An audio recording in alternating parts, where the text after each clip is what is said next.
Hello guys, it's Ben from Intense Games here with my first Visual Basics 2010 Express tutorial.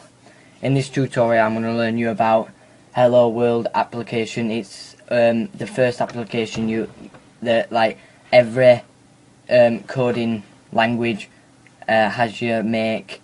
So before I learn you that, I'm just going to make it quite easy for you so you know where errors are. I'm going to learn you about the UDI. Go on to Tools, Options, then Text Editors, press the cross on the text editors, go down to Basic, and then your line numbers should be unticked if this is the first time that you're on Visual Basics. So tick it and press OK. And this is because when you have lines of code and you might get an error in your code, in your error list here, it'll tell you where your errors are and what column your error is. So if you don't have line numbers, it'll still say your line number, but you won't know where your line number and what column it's on.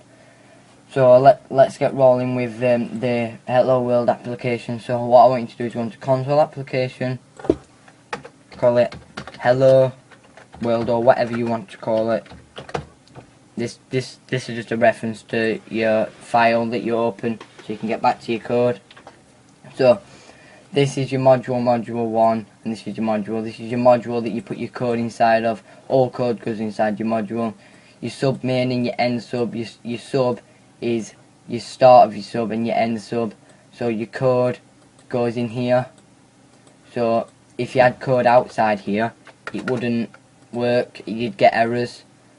So what I'd like you to do is just follow on with me, and I'll explain as I'm going on.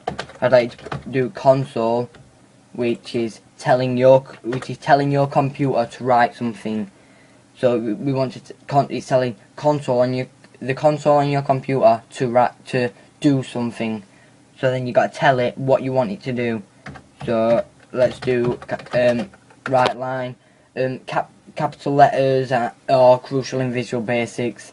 For example, if I didn't put the capital in right line, it would be wrong, but in Visual Basics, when you press spacebar, it changes it automatically. So then in your brackets, you put brackets and then speech marks, and then you type in which one you want, what you want the console to say. So we're just going to do Hello World, just for.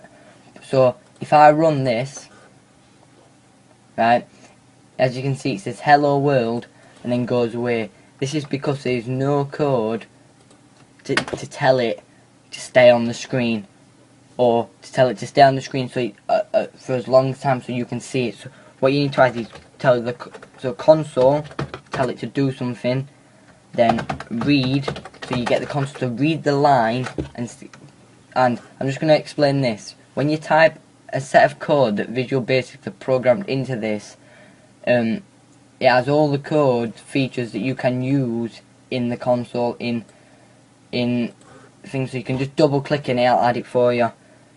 So then, because I've added read line, if I click run again, it'll say Hello World and it'll stay up as Hello World, and you'll be able to read it. But you press enter and it goes away. So this was just a small tutorial of how to set up Visual Basics, how examples of in Visual Basics and Hello World, getting you started. So episode 2, I'll do episode 2. I'm going to learn you about maths operators and doubles and strings in future tutorials. So this has been Ben from Intense Games. Bye.